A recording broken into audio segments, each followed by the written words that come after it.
You might want to ask yourself why the entire culture is utterly saturated with mass media entertainment from all sides, while the educational system in America continues its stupefying downward slide since the U.S. government decided to take over and subsidize the public school system.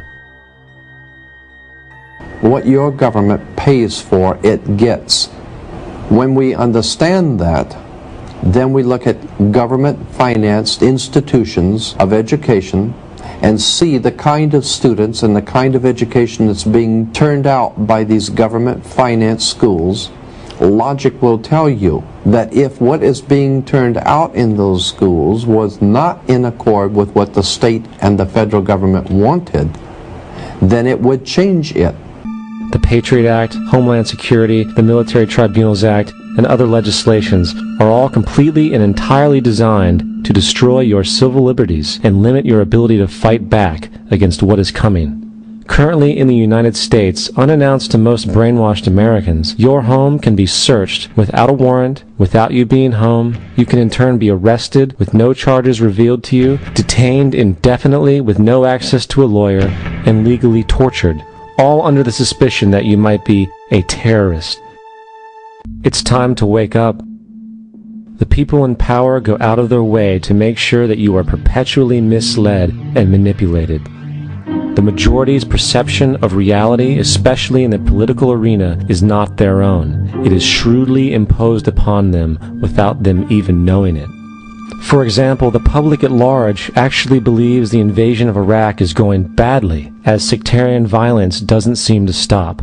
What the public fails to see is that the destabilization of Iraq is exactly what the people behind the government want. This war is to be sustained so the region can be divided up, domination of the oil maintained, continual profits reaped for the defense contractors, and most importantly, permanent military bases established to be used as a launching pad against other oil-bearing, non-conforming countries such as Iran and Syria.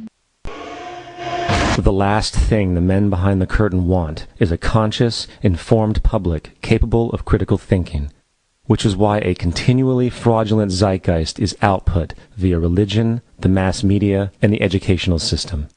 They seek to keep you in a distracted, naive bubble, and they are doing a damn good job of it. In 2005, an arrangement between Canada, Mexico, and the United States was made. This arrangement, unannounced to the public, unregulated by Congress, merges the United States, Mexico, and Canada into one entity, erasing all borders. It's called the North American Union, and you might want to ask yourself why you've never heard of this. In fact, there is only one mainstream reporter who has actually heard of and has had the courage to cover this issue.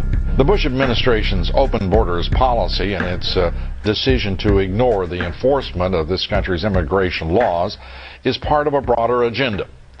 President Bush signed a formal agreement that will end the United States as we know it, and he took the step without approval from either the U.S. Congress or the people of the United States. It's a deal that few have even heard of. It's being done again by very few people at the very top on behalf of the investment class, but the working class of people, political officials across our country, from communities, from cities and so forth, they don't know anything about this.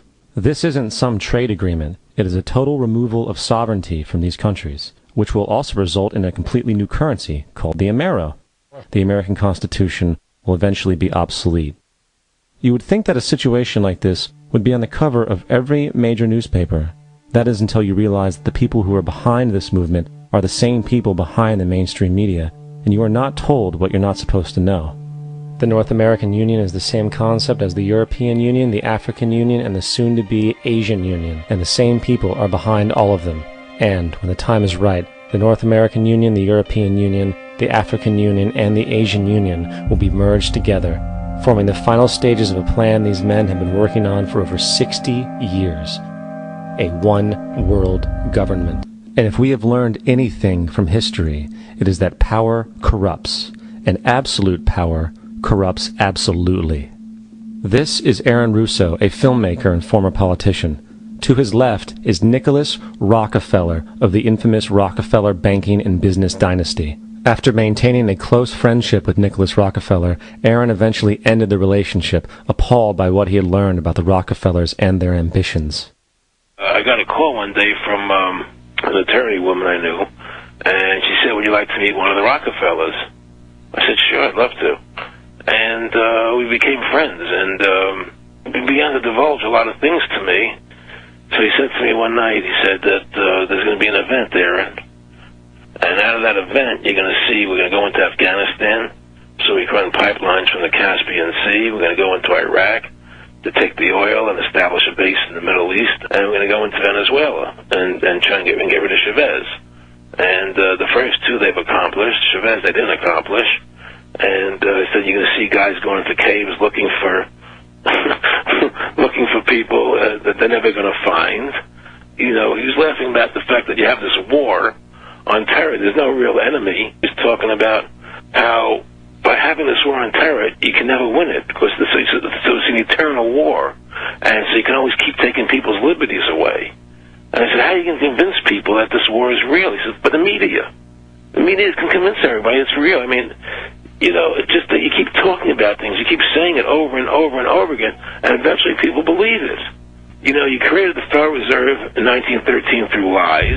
You create 9/11, which is another lie. Through 9/11, then you're fighting a war on terror, and now all of a sudden you go into Iraq, which was another lie, and now they're going to do Iran. You know, and it's all one thing leading to another, leading to another, leading to another. Now, I would say to them, what are you doing this for? What's the point of this thing? You have all the money in the world you ever want. You have all the power. I said, you know, you're hurting people. It's not a good thing. And he would say, what do you care about the people for? Take care of yourself and you take care of your family. And then I said to him, what are the ultimate goals here? He said, the ultimate goal is to get everybody in this world chipped with the RFID chip, and have all money be on those chips and everything on those chips. And if anybody wants to protest what we do or violate what we want, we just turn off their chip. That's right, microchipped.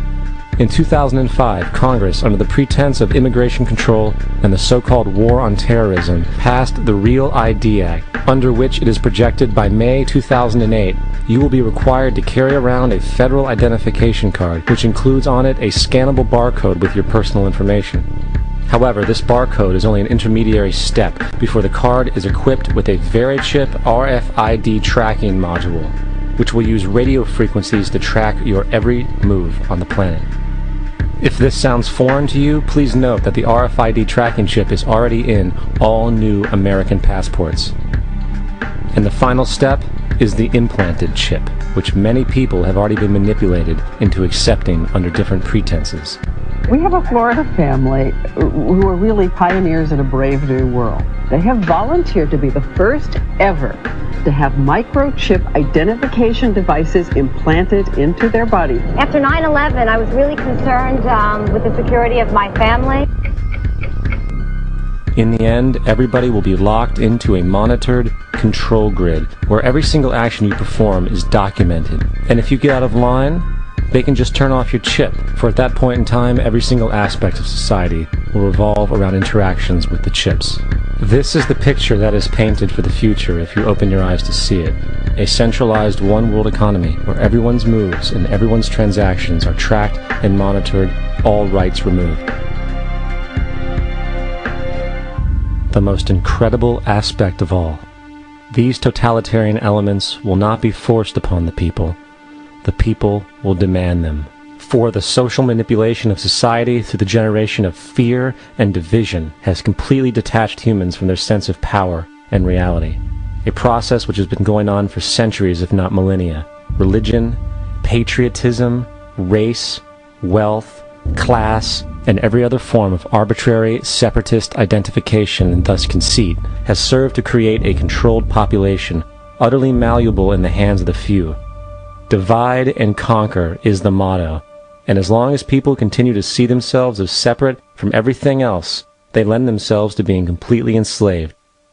The men behind the curtain know this, and they also know that if people ever realize the truth of their relationship to nature and the truth of their personal power, the entire manufactured zeitgeist they prey upon will collapse like a house of cards.